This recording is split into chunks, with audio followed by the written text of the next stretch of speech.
sometimes it seems everything is going wrong. പലപ്പോഴും നമ്മുടെ ജീവിതത്തിൽ നമുക്ക് തോന്നുന്ന ഒരു കാര്യം എന്ന് വെച്ചാല് എന്തൊക്കെയോ ഒരു പ്രശ്നങ്ങൾ, എന്തൊക്കെയോ ഒരു തെറ്റുകൾ എന്റെ ജീവിതത്തിൽ നടക്കുന്നുണ്ട്. അപ്പൊ അതിന്റെ സോഴ്സ് എന്താണ്, അതിന്റെ കാരണം എന്താണ് എന്ന് മനസ്സിലാക്കാതെ നമ്മുടെ പലപ്പോഴും പല ചിന്തയിലെ വീഴുന്ന ഒരു ജീവിതമാണ് നമുക്ക് ഉണ്ടാകാറുണ്ട്. So psalmist wants to send you a comfort message. അങ്ങനെയുള്ള വ്യക്തികൾക്ക് വേണ്ടിയാണോ ഈ സങ്കീർത്തനകാരൻ നമുക്ക് വേണ്ടി ഒരു കംഫർട്ട് ആയിട്ടുള്ള കുറച്ച് വാക്യങ്ങൾ ഇവിടെയാണ് പറഞ്ഞിരിക്കുന്നത്. In Psalms 91 verse 4 there are two metaphors. സങ്കീർത്തനം 91 ഒന്ന് വായിക്കുമ്പോൾ അവിടെ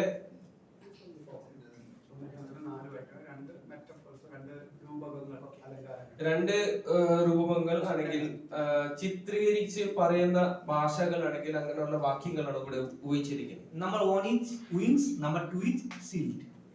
Number 1 is wings, number 2 is shield. Okay. ഒന്ന് ചിറകാണെങ്കിൽ വിങ്സ്, രണ്ട് തൂവല് അല്ലെങ്കിൽ ചിറക്. The first metaphor is bird spreading its wings. ഒന്നാമത്തെ ചിത്രീകരിച്ച് പറയുന്ന ഒരു ഭാഷ എന്ന് പറഞ്ഞാണെങ്കിൽ വാക്യം എന്ന് പറഞ്ഞാൽ ഒരു പരുന്ത് ആണെങ്കിൽ ഒരു പക്ഷി തന്റെ ചിറക് വിടർത്തി നിൽക്കുന്ന ഒരു രൂപമാണ്. To protect. അതിന്റെ കാരണം എന്താ? രക്ഷിക്കാനായിട്ട്. Think about an eagle. നിങ്ങളെ പരുന്തിനെ കുറിച്ച് ഒന്ന് ചിന്തിക്കും. The mother spreads her wings to protect their children. ഒരു അമ്മ പരുന്ത് ചെയ്യുന്നത് വെച്ചാല് തന്റെ ചിറക് വിടർത്തി തന്റെ കുഞ്ഞുങ്ങളെ കുഞ്ഞുങ്ങളെ രക്ഷിക്കാനായിട്ടാണ് ചിറക് ഇങ്ങനെ സ്പ്രെഡ് ചെയ്തിട്ട് നിൽക്കുന്നത്. Think about the hen. നിങ്ങൾ ഒരു കോഴിനെ കുറിച്ച് ചിന്തിച്ചു നോക്ക്. It also does the same to protect the chickens. അതേപോലെ തന്നെ കോഴിയും ചെയ്യുന്നത് തന്റെ കുഞ്ഞുങ്ങളെ രക്ഷിക്കാനായിട്ട്.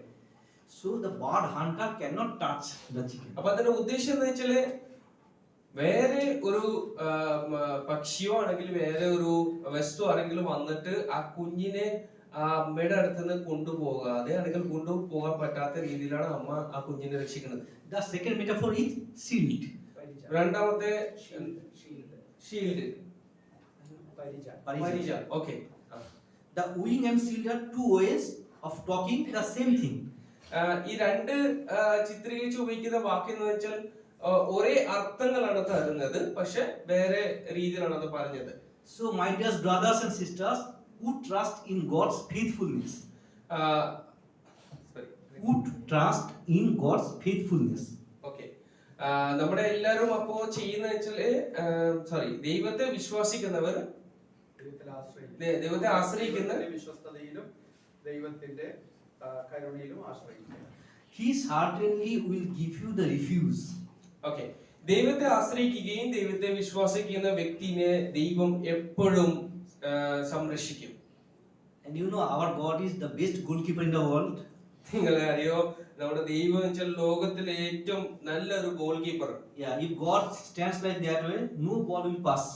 അപ്പൊ അതിന് അർത്ഥം വെച്ചാൽ ഗോൾ കീപ്പർ പറയുന്ന ഉദ്ദേശം എന്ന് വെച്ചാൽ നമ്മുടെ ദൈവം നമ്മുടെ മുമ്പിലിരിക്കണേ. അപ്പൊ നമ്മുടെ ഗോൾ പോസ്റ്റ് ആണ് ഞങ്ങൾ, ദൈവമാണ് ഗോൾ കീപ്പർ. ദൈവം ഗോൾ കീപ്പർ ആയിട്ട് ഇരുന്നാൽ ഒരു ഗോളാണെങ്കിൽ ഒരു പ്രശ്നങ്ങളും നമ്മുടെ അകത്തേക്ക് ആണെങ്കിൽ നമ്മളേക്ക് എത്തുകയില്ല. Remember that one. നിങ്ങൾ അത് ചിന്തിക്കുക. That you will be in safe under His shelter. അതുകൊണ്ട് നിങ്ങൾ ചിന്തിക്കുക, ദൈവത്തിന്റെ ഷെൽട്ടറിൽ ആണെങ്കിൽ ദൈവത്തിന്റെ ചിറകിന്റെ കീഴിലാണ് നമ്മുടെ എപ്പോഴും സേഫ് ആയിട്ടാണ് ഇരിക്കുന്നത്. Thank you. May our loving and living God bless you abundantly. അപ്പൊ ഈ സങ്കീർത്തനത്തിനും നിങ്ങൾ മനസ്സിലാക്കുന്ന ഇത്രേ ഉള്ളൂ. ദൈവം നമ്മളെ സംരക്ഷിക്കുന്നു. ദൈവം ഞങ്ങളാണ് ദൈവത്തിന്റെ കുഞ്ഞുങ്ങൾ. അതുകൊണ്ട് ദൈവം നമ്മുടെ